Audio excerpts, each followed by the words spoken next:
Good afternoon. Thank you, everybody, for the afternoon, and thank you for the panelists and speakers for joining us. Today, we'll try to understand common communication challenges and shortcomings and identify solutions to improve healthcare communication and thereby better patient outcomes. Our topic for discussion today is effects of poor communication in health. Today, we have a very esteemed panel with us, and to moderate the discussion, we have Dr. Ashwath, who will talk throughout the webinar and will be arranging through important points about the topics. We have here our three esteemed panelists and speakers. To start with, we have Mr. Bharat Gera. Mr. Gera has been a pioneer in digital transformation of healthcare, leveraging innovative technology aligned with strategic goals since 1999. He has designed and implemented multiple projects in a leadership role for digital healthcare across stakeholders globally.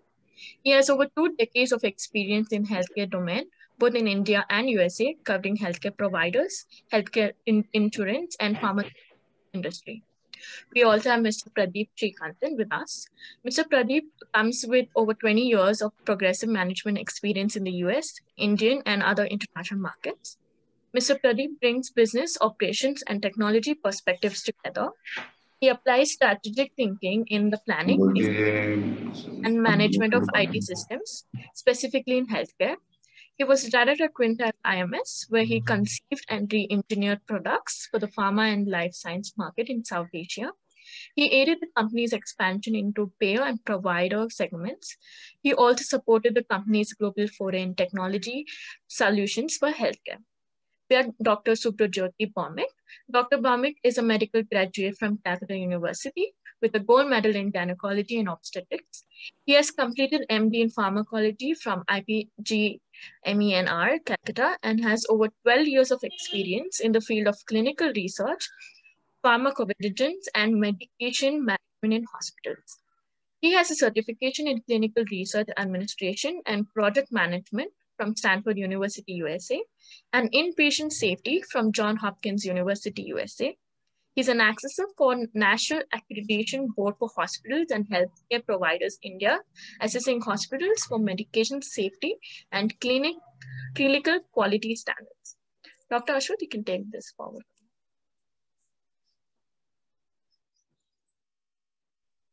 Thank you, Vibha, for that wonderful introduction. Welcome, everyone. Welcome to the esteemed panelists. So today, the topic of discussion is effects of poor communication within the healthcare scenario. I understand that communication is such a big, vast subject. It is very difficult to get into the nitty-gritties of each and every subtopic. However, through the course of the program, we will divide it into 15 minutes. First 15 minutes, we will just discuss about the large bird's eye view, the wide angle view, so probably the 30,000 or the 50,000 view of communication within the healthcare ecosystem. So then we will move on to, the subtopics. We will divide it into 4 circles. Primarily, the patient and the patient attendant experience, what people experience from the outside of the organization, what needs to be done from an administrative and policy perspective, what can be done to improve, how doctors and nurses interact, both with the patient and within the departments. And the last one, how technology can be used potentially to streamline the process. So let's go ahead and discuss the first, large bird's eye view, wide angle view of the topic. I would invite the first speaker to join us and share his thoughts. We'll have about 5 minutes to each panelist. Mr. Gera, you can take up first. I believe Mr. Pradeep is scheduled to go first. Oh, sorry, my bad. Mr. Pradeep, would you like to go first, sir? Absolutely. Thanks, Dr. Ashwath. Pleasure to be here. Now, healthcare, like other facets of life, is fraught with communication challenges. So why should healthcare be any different? So as we think about healthcare, right, I'm going to talk about some personal anecdotes. And I'd like to kind of share my screen and share a prescription. So communication in healthcare covers verbal, covers non-verbal aspects as well, right? So it's written communication, it's other kinds of communication as well. So let me start with a few personal anecdotes, right? Scenario one, there is a CEO of a very large medical education group. He's looking to get his wife discharged from the hospital. And like any other patient, it takes him 6 hours, right? And why should it take so long? And that is because of the handoffs and how each of the internal departments communicate with each other, right? So within healthcare, internal departments don't talk to each other, and it doesn't matter who you are, right? You're the wife of the CEO of the education group, you're in the flagship hospital, and the good thing here is there was no preferential treatment. The bad here is why should it take 6 hours, right? So it's a communication handoff. Now, scenario two, right? I'm visiting a relative in a hospital. I know the CMO of the hospital, the chief medical officer. I know the investors of the hospital. And I happen to know the CEO of the hospital who tells me, in the evening, Pradeep, go home. You don't need to be here. We're going to take care of your family member. Nonetheless, I lingered on. Come the evening, late evening, the nurse comes rushing, right? And she says, hey, look, you need to get this medication pronto. I'm like, okay. But your boss has told me something else, right? Your boss told me, Pradeep, you don't need to be here. And here you are telling me that I have to get medication pronto. And here I am here at a full service hospital. You have an in-house pharmacy. Don't you have the stock? She's like, no, the pharmacist has gone home, sir. Okay. So there's a lack of communication over here. The story gets better. So I wasn't willing to go to the hospital middle, to the bazaar and the market middle of the night. So I tell her, hey, look, I have friends who run hospitals. And can you do me a favor, right? Let me run through my Rolodex. You help me pick who I should call, right? So I play a game. First name is Mr. Suresh, the CMO, the CEO. Second is Dr. Guru Raja, the chief medical officer. And third is the investor. So I tell her, please nurse, help me pick one of the three, right? And she vanished. And the treatment got better. The medicine, the pharmacy that was not open suddenly opened. Again, lack of communication, right? And I didn't want to throw my weight. I didn't want to get things done by the usual thing, right? In India, what works is, do you know who I am? And so now we move to scenario three. Scenario three happened about a month ago. We bring a family member to a fairly reputed hospital in Bangalore. He is very sick. He's running a temperature. It happens that he has an infection, which they didn't detect, right? They didn't detect. We bring him to the ICU. They don't know what's happening. We shipped him to the ward. And a month later, unfortunately, he died. And things could have been better had they done a very basic thing, right? When you bring people into the ICU, there is a checklist that you have. And speaking of checklists, there's a very nice book for the people in the audience to read. It's called the Checklist Manifesto, written by a Harvard Medical School graduate. So if you read the Checklist Manifesto, it'll tell you what you need to do, right? Walk through the checklist and then see what needs to be done. So I think in all of this, the single greatest tragedy in healthcare right now is the inability to communicate now. So what does bad communication lead to? So in these examples, loss of life, poor quality of healthcare, a fragmented health journey. We can talk more about that. No thought towards customer or patient experience, right? So CX, DX are the buzzwords going around everywhere, but you come to healthcare, come on, there's no CX, there's no patient experience. and operational efficiencies, right? If you take 6 hours to discharge someone, then there are a lot of operational efficiencies, not just related to this. And when you're stuck in the day-to-day, there is no ability to innovate. And better healthcare is always about innovation. So why should we communicate better, right? I will go through a few points. First of all, in my instance, we save lives. We improve the healthcare quality and safety. There's a seamless care journey, the patient experience, efficiency of the healthcare system, ability to support care at home and elsewhere, and so on and so forth, right? Be in a position to innovate. Now, if you look at a healthcare scenario and the communication problem, patients don't have their records. Don't expect me to come and remember whatever happened to me. Absolutely. Now, the healthcare system has not reached out to me. I find that the providers don't talk to each other. Doctors don't talk to doctors. Hospitals don't talk to each other or themselves. And then if you look at research, right, in healthcare, scientists don't talk to patients. Researchers don't talk to each other. The government is not involved. Nobody talks to them. And then if you look at systems, and EHR doesn't talk to anyone or anything, and on and on. I think the problem with healthcare communication comes from two things: behavioral issues and lack of tools and resources. Now, behavioral issues are common, right? You look at the challenges, no information. We don't ask, whether it's patient or doctors. We don't ask the right questions. We are unwilling to listen. We share selectively. I don't want to tell you about my problems, doctor. Just listen to this problem. We speak in a way that is not easily understood. And on and on. And on top of this, add my ego, add my siloed thinking, disregard for rules. I'm blind to protocols. I'm reluctant to change. I'm averse to technology. So on all of this, the solution is only Bapuji, you know, be the change you want to see in the world.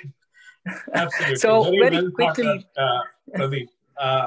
We will come down to the breakout of this final details. But one thing what you highlighted was fantastic. You know, like the digital transformation and change management is a big challenge. We'll come to that. Right. Can I quickly ask our second panelist, Mr. Gera, to give us a brief bird's eye view of the entire topic?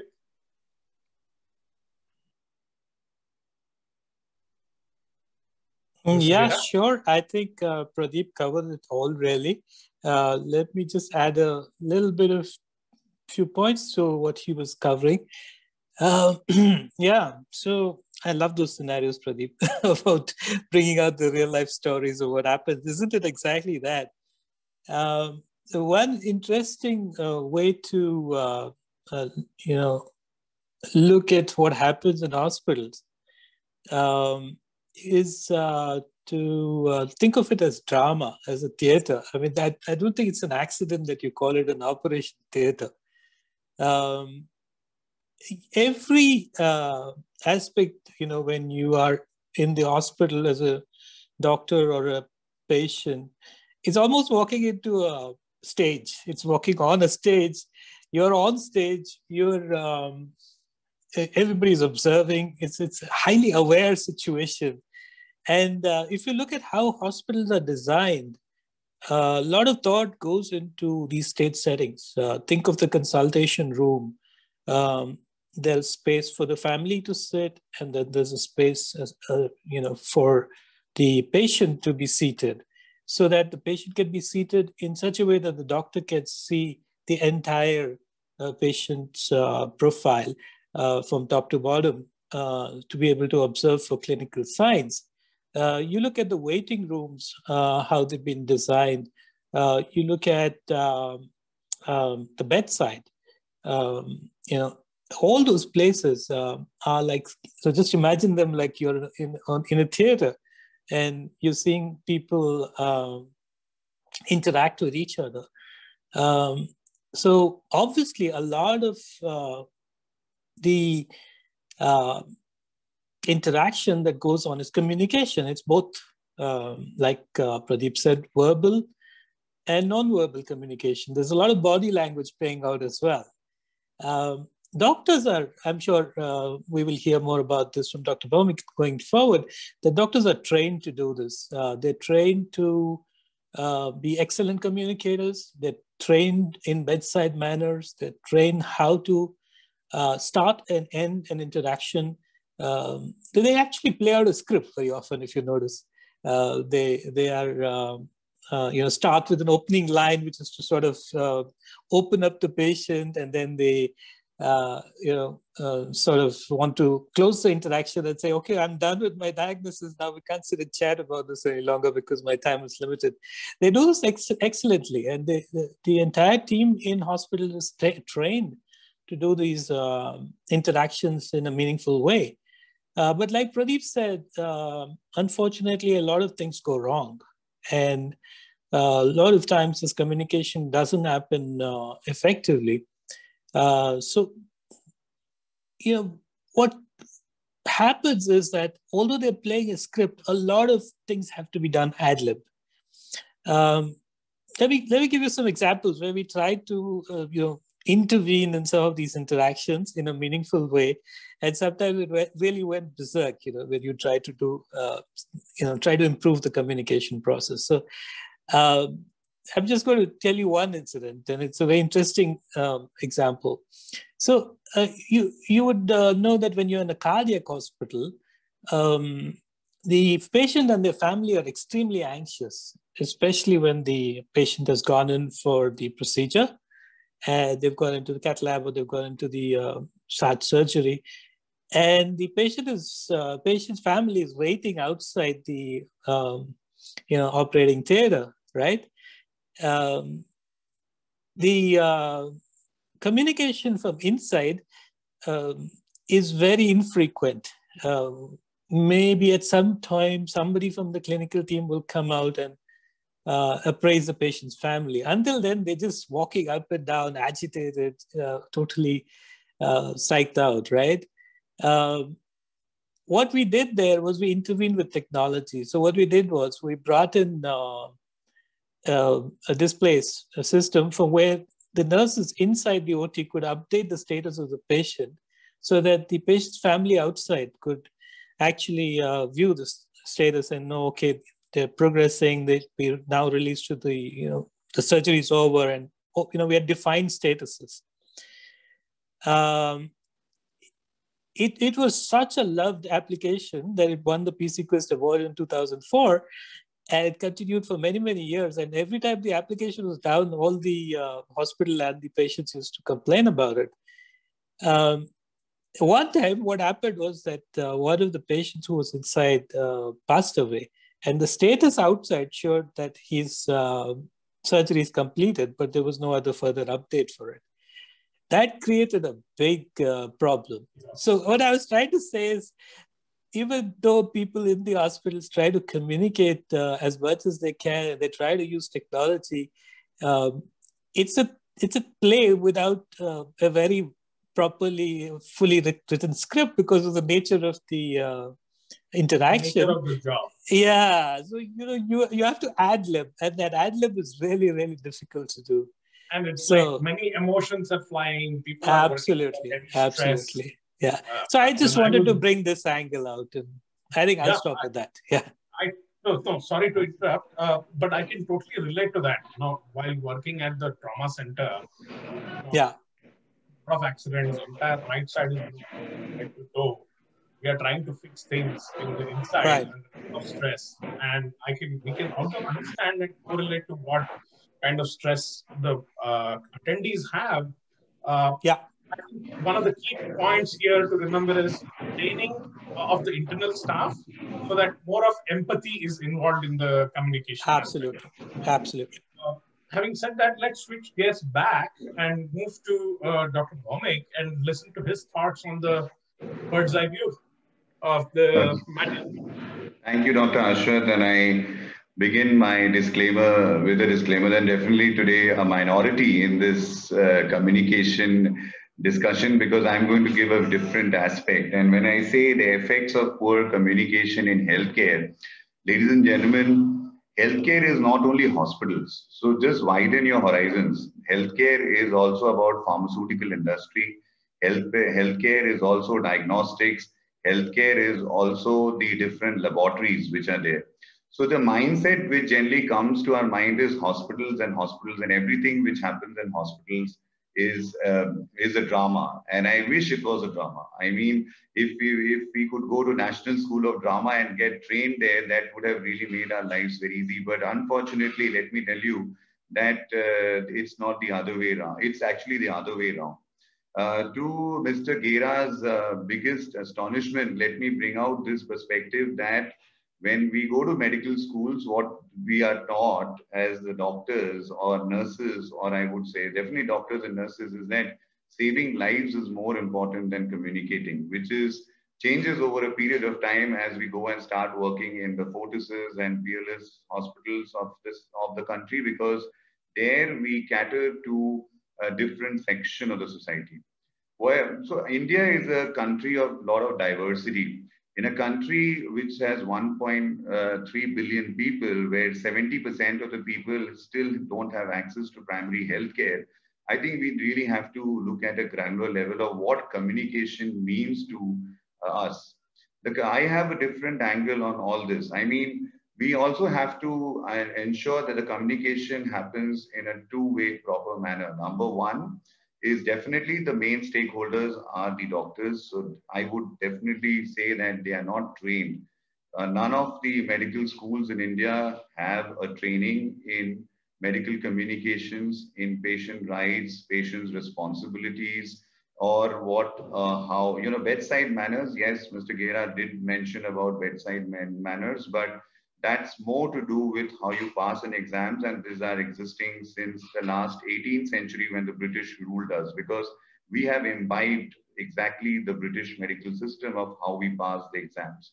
So having said that, even in England and in America, where communication has become an important passing aspect of their postgraduate examination or their undergraduate examination, we still have not been able to do it. But with the National Medical Commission now coming in, I'm very sure that we will be able to do that, and we will be able to train our doctors in communicating. The other important role is of the patients. We need to also highlight, and I definitely agree with Mr. Pradeep as well as Mr. Gera, where they mentioned that there is no standardization of communication from the patients as well. Some of the patients who are at the stature of the higher section of the society will bring in all their records. They might have an app in which they might have uploaded everything, and they might come to a doctor like me, and we might definitely communicate much more freely with these people. But you have to understand that there are people who still don't have access to smartphones in this country. And there are people who don't have, they're still struggling to get the basic access to healthcare. So there, what communication comes in from that aspect, we need to standardize the communication coming from the patient's aspect as well, because as inputs, these are very important to have a thorough output from the healthcare system as a whole. The other important thing is also the electronic medical records, which was highlighted by one of the previous speakers. And I would say that yes, India is still in a transition phase of accepting electronic medical records. Majority of the government institutions still don't practice electronic medical records. And let me tell you, one of our best doctors in the country come from the government medical schools. So we have to catch them young and catch them really fast. Otherwise, by the time they are 35, 40, and an old person like me, it's going to be really very difficult to change their mindset, and the drama will ensure. The drama is not intentional, but it happens because of situation. Because you might have, there are a lot of people. So I'll just give an example of how proper communication could be channelized was the COVID-19 pandemic. When there was a standardization that the patient parties or the patient attendants could not attend because of isolation in their home, our hospital standardized that we would communicate through emails. And we were communicating through emails irrespective of the educational background of the people, because it was a necessity, a dire necessity that these people could not come because they were under observation as their near and dear ones had tested COVID-19 positive. What this resulted in, this definitely resulted in a standardization of the communication to a single point of contact on the patient side, which unfortunately does not happen in many of the hospitals. And I think this is a way forward. This definitely is a way forward, and COVID pandemic has shown that communication, if standardized through electronic records, can definitely improve the patients as well as patient families' communication with the healthcare team. Last but certainly not the least, I would say, what are the effects of poor communication? So one of the major effects of poor communication could be errors, which happen very commonly. Yeah. And a person who, like me, who has spent a lot of time on researching medication errors, I would say that I agree with my previous speakers that we don't communicate more, but efforts have been taken by hospitals which are accredited by NABH that effective communication exists. At least we were not even talking about this thing in before 2006, where NABH did not exist. So at least today, the 1,000 odd plus hospital out of 30,000 hospitals in India, which are accredited, they have to have system processes in place that effective communication exists, not only between the team, but also across the different stakeholders, which are the doctors, nurses, the paramedical staff. There is something known as a critical alert. That means if the lab comes across a value which is of primary importance to the outcome of the patient's outcome, is immediately informed to the consulting team. So they exist not only in the lab, but also in the radiological services. And last, I would like to say that, I'm a very positive person. I will not say everything which is going out in the current Indian healthcare is negative, because I worked in the US at Stanford hospitals for 3 years. Let me tell you, communication will be always incomplete, because there cannot be a perfect communication. If the more we practice, the more we will achieve through that level. So even the Americans, I would say they are complaining about the fact they have issues about what is being sent to them through electronic modes, because there are issues of patient confidentiality, patient data being not handled properly. So India, which is still undergoing a transition phase, and I think COVID-19 pandemic has really helped us by bringing in telemedicine guidelines. India is one of the few countries in the world which has now made telemedicine a reality by passing a bill in the Indian Parliament and allowing it. So I think communication here is definitely going to improve, but requires discussion. No, and the expectation should not only be from the hospitals. We also have to look inside. Also, we have to look from the custodian, I would say, also from these other stakeholders, that is the insurance companies. Today, Mr. Pradeep said that it takes 6 to 8 hours for the discharge to happen. Let me tell you, Mr. Pradeep, if the insurance companies don't give us the approval and we charge you a 10 lakh bill, you are not going to be happy about it. And the insurance companies are not streamlined. I mean, they will ask for N number of queries before the bill is settled. So we want to, I think there's a high time that all the important stakeholders, which are not only the hospitals, the insurance companies, the pharmaceutical companies, the government, last but certainly not the least, and the most important stakeholder, patient, has to be brought on the similar platform. And then only we could ensure effective communication in healthcare. Fantastic. Very well thought out. Some of the key points you highlighted was right from the medical education level, we have to include medical health records and train doctors how to use the electronic systems while in the clinical setting. And that's a very important point you brought across. But having said that, let's move to the next major segment, wherein we are going to talk about the problems in patient to hospital access to communication, clinical and non-clinical, of course. Problems in internal communication from an administrative perspective. Why don't we just share a few minutes each and just think out loud.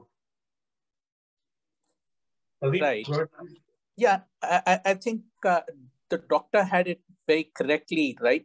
Why do we draw boundaries in healthcare, right? If we draw boundaries, then we are all going to pounce on the hospital and the poor doctor community. And he's absolutely right. Insurance can do differently. And to me, when I was debating the topic with the team at Meta, right?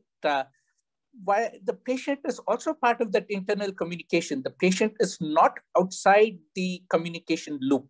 And that is where, to me, technology is not for the higher end of the market, right? I have a smartphone, I can do a lot of things, but to me, technology should democratize healthcare, and especially in a country like India, right? So we need to leapfrog. There are problems in the US, there are problems in other areas. So I think patient education, bringing tools to the patient, making the patient experience better is where we need to focus on, right? And the stakeholders can be different. It could be the hospital driving it.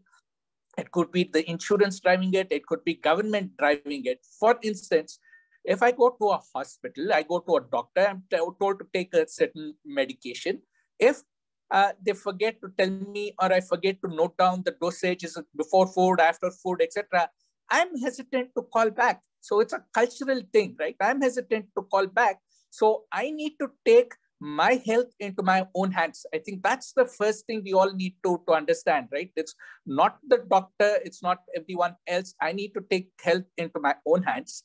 And then this is where I believe a technology play can come in, right? If I have these questions, obviously the doctor is busy, he's not reachable, I'm hesitant to reach him. But what if I can call in? What if I can call in? What if I can find out? Or better yet, if you know that I have a smartphone, why can't you send me instructions again, saying this is how you need to take the medication? And then I might have a simple problem. I don't know how to open the damn bottle, right? So if, there are instructions that are sent to me, and then I can communicate back saying I've taken the pill, so I don't need to wait for my next visit, which is in 2 weeks, 3 weeks, whatever, by which time my entire medical condition could have changed adversely, in fact, if I haven't taken the medication. So the point here is I think the patient has to be very actively involved in his or her care. How can we as a system, and I don't want to point fingers at a hospital, right? Hospitals today in India are already overworked. Doctors are already overworked. So what can we do intelligently as a society, as a system, to take the load of the doctors? And this is where I think a technology play becomes very interesting to address the human behavioral gaps. And the training aspect, we'll come to it. I think the doctor hit it spot on, right?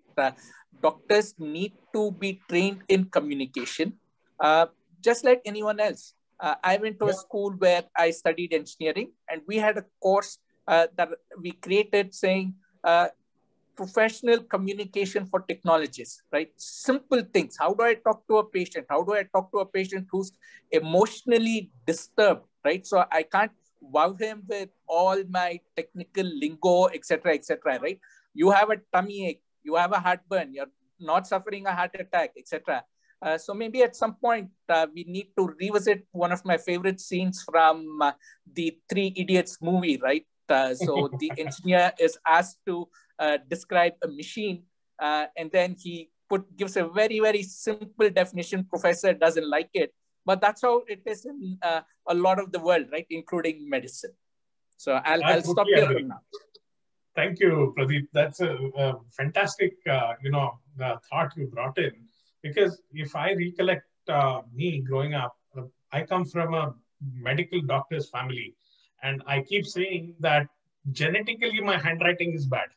So both my parents are doctors. So genetic problem is my handwriting is bad. So I can totally understand that. Sometimes I write notes and I can't figure out what I have written after 2 hours. So I get that. But, Mr. Gera, taking it forward, yes, one thing is we need to improve the medical side of it. One thing we need to improve the electronic medical record side of it. But India is such a large country with so much dynamic, healthcare ecosystem interacting. And Dr. Bhaumik rightly pointed out the regulatory aspects, like, for example, NCI guidelines on telemedicine, right? Now, we do not have a framework to go out there and, if people create a lot of chaos in the hospital, I have faced that music. The legal system is also not so much in coordination with what needs to be done, right? What is your take on that? Yeah, I've got to take off for what you said and also what Dr. Bhaumik was talking about. So Dr. Bhaumik rightly said that, healthcare is not just about being in the hospital. It's about out of the hospital more than inside the hospital. Very truly, very absolutely true. And the role of telemedicine. I was at the center of it all when the COVID, pandemic took off in India. And we actually, started coming up with ways to address this. And I was part of the telemedicine practice guidelines training as well. So interestingly, before COVID, telemedicine in India was almost non-existent. The only people doing it right were the people from the Telemedicine Society of India and a bit of Apollo hospitals and some other hospitals like Ramesh hospitals and, NH and so on. But they were not doing the telemedicine, which was, consultation at home. It was largely about reaching out to rural areas, which they were doing through telemedicine. So it was the old style of telemedicine. And when COVID happened, and rightly, like you said, when the telemedicine practice guidelines were issued, absolutely nobody was prepared. So I did a survey of all the top hospitals in India since I'm a member of CHIME. And I tried to find out how many of them had any way to provide teleconsultations according to the telemedicine practice guideline. And we found that 1/3 had no idea. 1/3 was somewhat prepared. And 1/3 had just done a few experiments. So that's where we were at the top hospitals across the country. What then we decided was that we need to step in and help out here. So Telemedicine Society of India then created a training course for 2 hours. And some of the leading doctors like Dr. Ganapati, who've done telemedicine for a long time, Dr. Sachin Bajaj, Dr. Ravi and Odali and so on, who've done this for a long time. They took these courses online, and we set a very ambitious target given to the Telemedicine Society of India by the Planning Commission, Niti Aayog now, not Planning Commission, but Niti Aayog was very closely in touch with the Telemedicine Society of India and saying, we need to train as many doctors out there to start providing telemedicine. We found that, I'll still take the same analogy. I think I didn't mean drama in the sense of drama. What I meant was theater. It's a very controlled setting that you need to work and perform according to your role, right? So your role as a doctor, you're trained to be a person who's responsible. Even in this conversation, you're the most responsible guy amongst all of us, right? And doctors are trained to be extremely responsible for what they do. So I meant it from that sense. Now, when it came to consultation at home on a video platform, a lot of doctors were just not prepared for it because that's not what they were trained. Although you're saying, they were not trained by bedside manners, I'm presuming that, at least some colleges had that training. The one I came from, it is known to be very good at it, and they always teach Osler's methods, William Osler's methods. I'm from St. John's. And of course, we had even great theater people like Dr. Arvind Kasturi, who's part of the medical team. There was a very well-known theater person in Bangalore as well. But when it came to teleconsultation, they were finding it difficult to do the same things that they would do in a consultation room. Like, let me see, your tongue. Let me see you turn around. Let me show, the back of your, arm or something. They were not able to give the same instructions easily over video or audio. Mayo actually came up with a very interesting program on this, and it's called Webside Manners. It's a way, it's a way to actually do a good clinical exam. You can Google it. They've actually got videos on how you can do a very good physical examination on a video consult.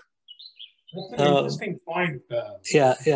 Even so, I wasn't aware of that. Yeah. Take a look. It's very nicely done videos. And I was pointed out by one Dr. Avinash, who was part of the telemed registry that we were doing. So coming to that, I mean, things change. COVID has brought tremendous change in the way technology is used inside hospitals, like Dr. Bhowmick was saying about communication when the patients are completely isolated and the doctors and the nurses are in PPE suits. It's a hell of an experience for everybody, the family, the patients. And technology played a big role in that. Globally, in India, you use emails, people use cameras. I got a tele-ICU company to put in cameras on trolleys at Victoria Hospital and a few hospitals in Bangalore. This was through Cisco's program. We brought in a lot of technology. We found several things work, several things don't work. And last thing I would say is one of the best projects I saw work during the COVID times was simple phone communication. The Step One project that was implemented, I was part of the team that set it up. And 5 million calls during the COVID period of triaging of patients, giving them relief, giving them guidance. I think there are some really big opportunities, like Dr. Bhowmick said, in using communication effectively way forward in the illness continuum, in the care continuum. So I'll stop at that. Thank you. Thank you, Mr. Bharat. So Dr. Bhowmick, Bharat brought in a lot of important points. I saw you were noting it down. But one of the key aspects is, among all this, the regulatory and compliance aspects. US, you have worked in US, Stanford, we have the HIPAA in US, the PHIPAA in Canada. In 2017, India, they tabled some similar law called as DISHA. Why don't you take an opportunity and speak during your course for a couple of seconds? A couple of seconds are going to be less. So Ashwath, I'll start off with at least a couple of minutes. But thank you. Yeah, thank you. I mean, I would say, I'm a very positive Indian. I would say that, what we do, the kind of patients we manage, 1.3 billion people would question our data, but look at the way we manage COVID. I mean, just if I have the audacity to say that, just 1 crore of people, I mean, which is not even, we are 130 crores. Officially, we are 130 crores. And we kind of, as Mr. Gera was mentioning, 5 million calls. We kind of reported every data, every RT-PCR was kind of managed.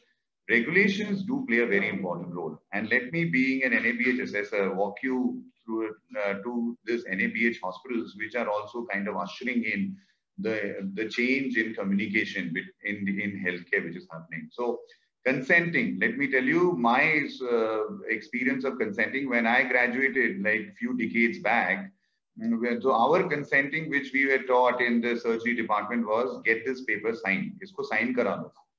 But what was it? What was it all about? Just get this signed. But when the NABH came into existence in 2006, and then, when people started, I think we're not talking about St. John's, but then we are talking about the hospitals in Tier 2, Tier 3 cities where our Indians stay. I mean, we have a sizable amount of India which stays there. So their hospitals were talking about, when we used to go for assessments, we were talking about surgery consent, anesthesia consent, procedure consents. We were talking, will be at least some percentage of the doctors, some percentage of the nurses, some percentage of the procedure doers were talking to the patients. Though in the reality, this has not been existent, I would say in 100% of the cases, but the effort has been humongous. So I would rather look at the glass being half full than saying that it is half empty. So being a positive minded person, I would say definitely. So I think we have done, so regulations, though NABH is not a direct regulations, but anybody who is in the private sector who wants to kind of get these insurance rates, be on the good books of IRDA, has to marry the NABH accreditation process within them. And if you have to have these NABH accreditation process, you have to ensure proper consents exist. you have to ensure proper handovers happen. We were doing handovers. In my medical school, I did my house job in anesthesia. I would write it in a piece of paper, which I don't know where. Sometimes I lost it though, or maybe the person I handed over might have lost it. And as you mentioned, my handwriting is also genetically very bad. So I don't know if he could have figured out what, what I wrote. But these handovers have been structured. So the system is progressing. I mean, the system has progressed from years together. I would say, being a quality person, being trained in quality, we really have to look at, when we really look at why healthcare communication is so difficult, one of the challenges which comes to my mind is we are teaching medicine in English. We are not teaching medicine in our vernacular language. English is not our language.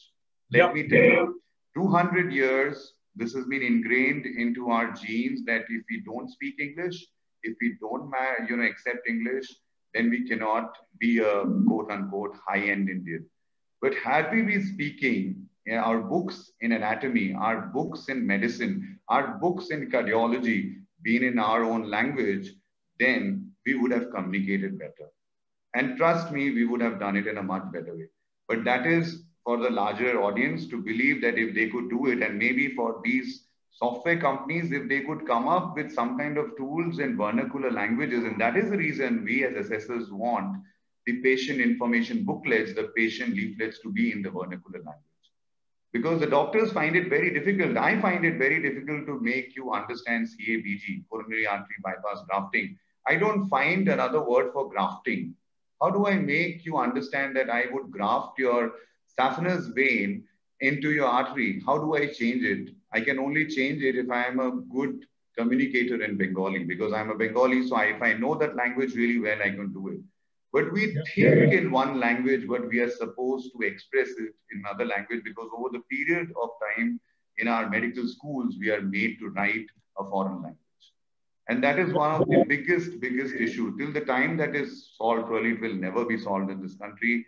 My discussion might be very controversial, but that is the root cause that, we will have to really live with it. But then there are technology, which are tools which can help us.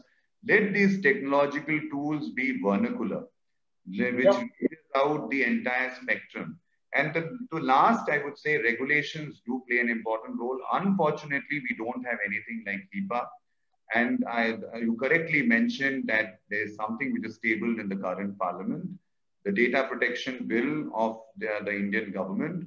And we've been told since a couple of years that the data protection will be a reality. I'm really hoping that the current government will push it through and make it a reality, so that the patient data and the patient confidentiality things are taken seriously by the apps, because there are a lot of apps. We are using a lot of, we are using a thinning app, we are using mood elevation app, all kinds of apps.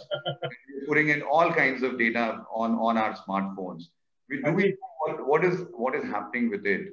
Because India still, unfortunately, is a very dysregulated environment when it comes to patient confidentiality and patient data regulations. I really hope that we have something like HIPAA or the pre-HIPAA, as you mentioned, or as the European counterparts have in their countries. I'm sure India will follow suit very soon.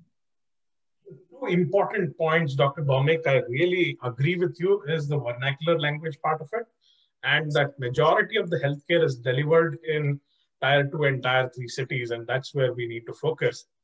And why we have a couple of minutes while we take the questions. If any of the participants have, you can just type it in so that my team can consolidate it and shoot it at us. Please go ahead and use the chat box to type in your questions, and Arnav can coordinate. But while we speak that, Dr. yes, Ashwath, I'd just like to remind the audience that they can also raise their hands, and we can probably take up the question from there. So let's try to make it as interactive as possible. And please. I just want to add to Dr. Bhaumik's importance of the vernacular thing. There's a very interesting book by Jhumpa Lahiri. I don't know I recommend people go through that book, Interpreter of Maladies.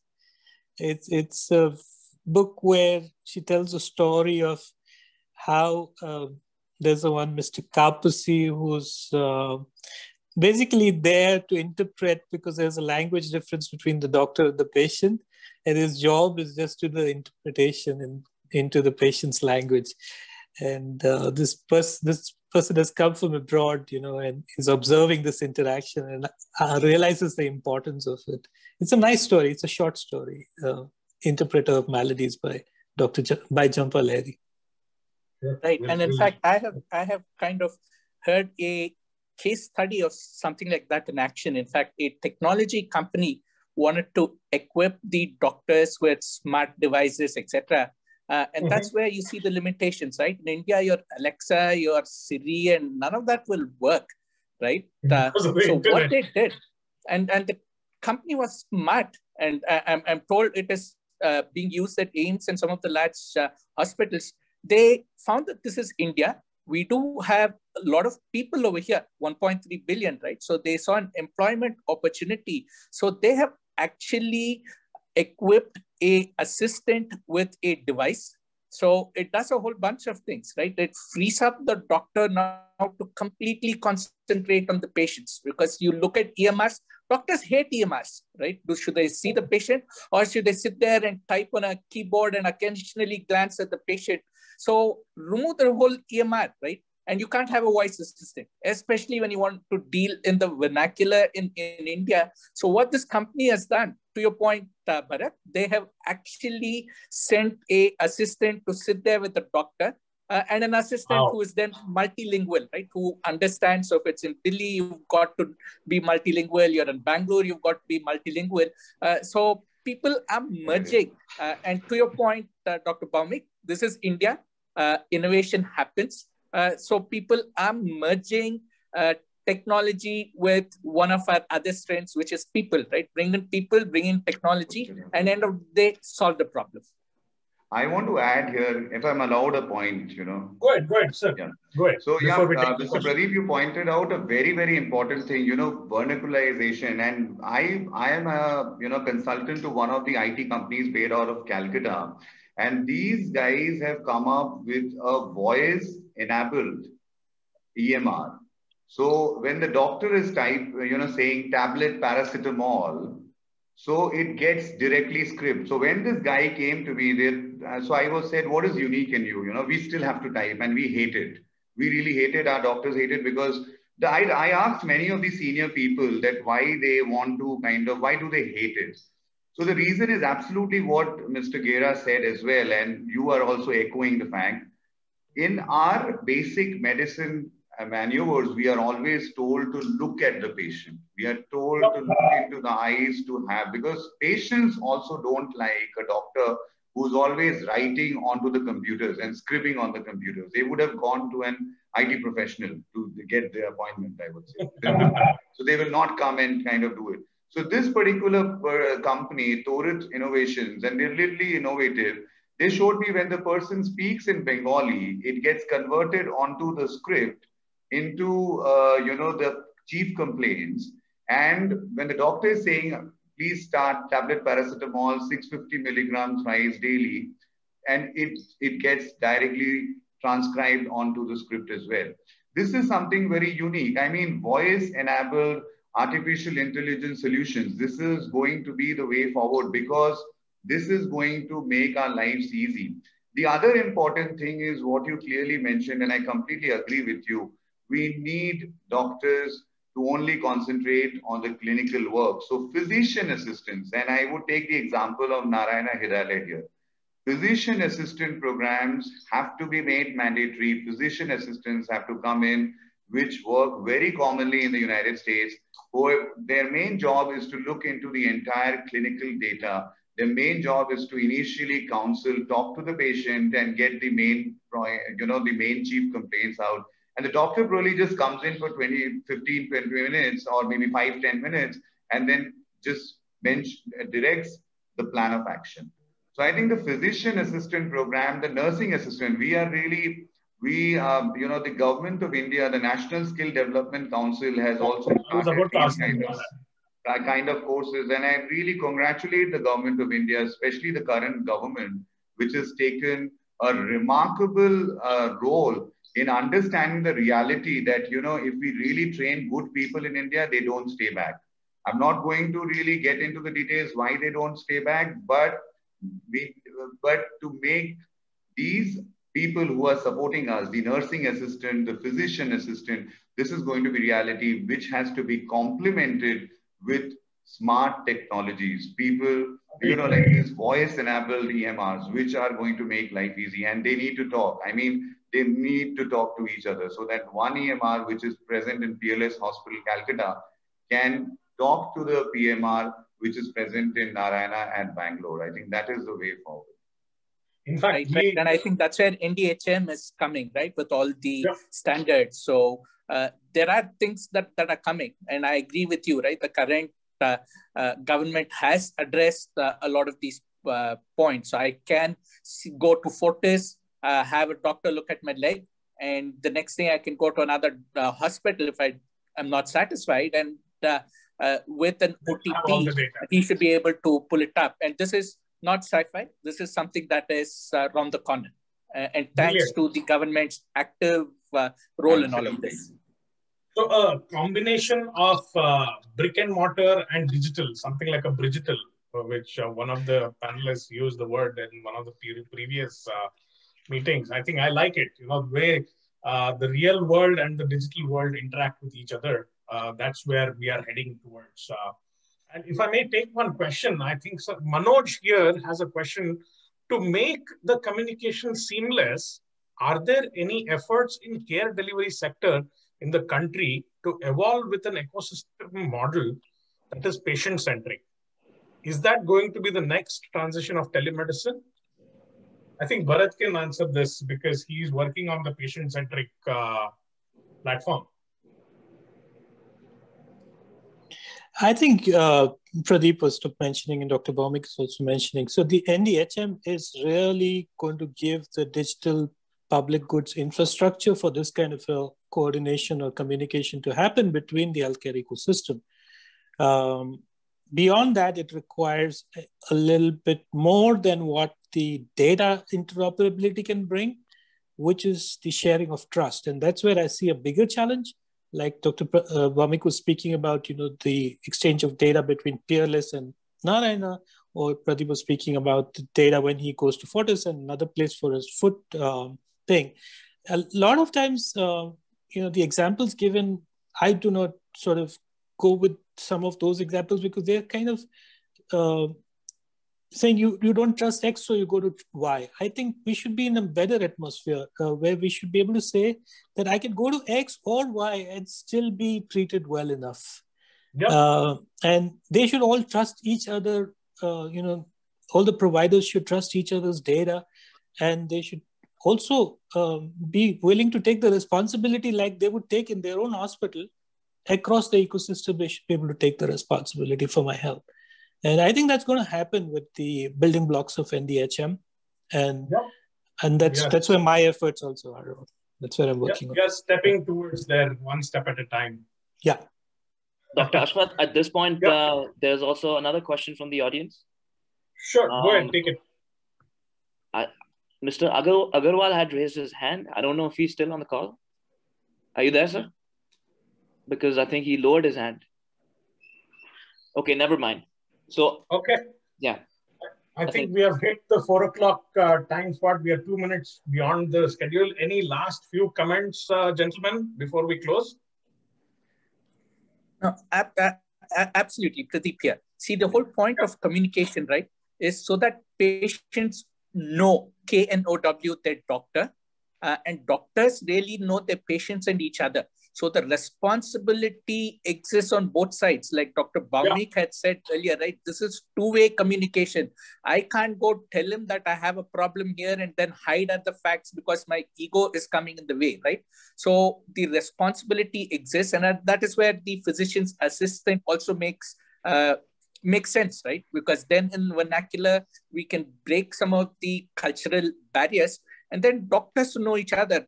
To me, telemedicine is going to be a game changer. And telemedicine is not just a Zoom call. So for our participants, right, if you're thinking telemedicine is another session like this, another Zoom call, etc., telemedicine is more than that, right? It's a platform where we also equip the doctors with enough information. So today I can't tell Dr. Bhaumik to solve my problem. I might have a problem. It doesn't exist, right? I have to give him enough background information. I have to equip him with all the tools, etc. And that is what people are working towards, right? Behind the scenes, people like Bharat Gera and a lot of others in the country are working towards that. And there are a lot of problems involved, right? Identity, how do you solve for that? And the country has put the best minds, the people who are behind Aadhaar. And Aadhaar is not a trivial program, right? Yeah. Identifying 1.3 billion people, extending this to healthcare, that is also something going on. So there's a lot of hope. And with that, I will turn it over to Bharat and Dr. Bhaumik. Yeah, thank you, Pradeep. Mr. Bharat, you can go ahead and maybe later. I was waiting for Dr. Bhaumik to go first. Okay. He was ready. Yeah. Okay. No, I'll say I'm very positive minded again. I think there is, I would say communication does exist in the healthcare system. We are managing 1.3 billion people. Else, if the communication failure would have existed, we would have seen the kind of death rates which we see in US and UK in COVID-19. So let us give some credit to the healthcare system when it comes. Don't take it away. Just be a bit more kind. That is what I could say, that, you know, our doctors, our nurses, our paramedical staff who kept the death mortality rate to below 2% for a country like India, they deserve some credit. Let us catch them young. Let us catch them fast. So I think we have to ensure, and my request to the National Medical Commission through your forum is, let's have this as a mandatory passing subject in the MBBS and in the postgraduate curriculum, where the communication, breaking a bad news, how to break a bad news, communication nitty-gritties become a reality, not only to be practiced by the working doctors of Fortis or Peerless or Apollo, but also of the primary healthcare center. And last but certainly not the least is that communication can never be perfect if it is not a two-way communication. So ladies and gentlemen, take your responsibility. Don't shy it away. Don't always put it on the poor healthcare system. Then only I think we will be able to achieve never a perfect, but at least a near perfect communication. That's it. Very well put. And I'm with you on that. Thank you. Mr. Gera, the last few comments before I pass on the floor to Shantanu for Thanksgiving. I really don't have anything to add further than what Dr. Bhaumik has already put so wonderfully, and Pradeep has also shared before me. I think he said it all. Between the two, they said it all. I'll just emphasize the aspect that both of them have mentioned, and that's what I've been trying to, communicate to everybody. Sorry to use that word, but yeah, I've been trying to communicate through various forums. It starts with empathy. And India, like Dr. Bhaumik has said, and Pradeep has also observed, that Indians by nature are very empathetic. And clinicians are far more empathetic than anywhere in the world. I believe even in the US, there have been studies which have shown that people prefer going to an Indian doctor over the other doctors. And I don't think it has to do with only the technical competence. Our people are just more, empathetic. And that helps a lot in any communication. In healthcare, it helps terrifically, because it's otherwise it's a robot speaking to you. And that future is not, working anywhere in the world. Even Japan, where the robotics is most advanced, the old people there are really, really sad because they can't talk to anybody. And we as a nation we're a nation that's basically very communicative and empathetic people. And I think we'll continue to be really good at it when we go forward. 1.3 billion people, we are people's people. Right. All right, guys. Thank you very much, gentlemen, for this wonderful talk. I'll invite Arnav or Shantanu, if they are here, to just convey their vote of thanks. Okay, so I think originally Shantanu was supposed to carry out the vote of thanks, but he is stuck somewhere in Patna. So his internet connection is very weak. So I will be delivering the vote of thanks. So on behalf of M16 Labs, thank you very much to Mr. Gera, Mr. Srikantan, and Dr. Bhaumik for this enriching panel discussion on navigating the communication challenges in the healthcare setting. You know, as Dr. Bhaumik mentioned, healthcare is not just restricted to hospitals. There are many parts of it, right? At the same time, it's important to keep the patient informed. It's also important for the patient to be informed himself. It's a two-way street. And, you know, and vernacular languages, of course, are something that need to be embedded into the healthcare setting. So with that, I'm also pleased to announce that we had about 55 participants, which is, you know, big accomplishment for us. And thank you to all of them for sparing time on a Saturday afternoon. With that being said, Dr. Ashwath, please, I'll give you the closing comments. So, gentlemen and participants, panelists, everyone, thank you very much from the bottom of my heart. It has been enlightening discussing with you. And I'm sure some of the learnings we received from this discussion, I will pass it on to the engineering team and the think tanks at M16 to, you know, look at how we can bring in more innovation. Thank you very much. I'll reach out to you individually to connect with you, speak to you a couple of minutes sometime on Sunday or Monday, and we'll be looking forward for that. Thank you. Thank you. Bye-bye. And thanks to all the participants, Dr. Ashwath. We had a lot of students. 100%. So hope they find a lot of value in this and look forward to seeing them in our next seminar. And look forward, more importantly, to their participation in making healthcare better in this country. 100%. Speaking of the participants, yeah, we have a comment from Saloni. Soni, I think she is a student from GIMS. She's saying, thank you, sir. It was a great session. So we can end on that note. Thank you. Bye-bye. Bye.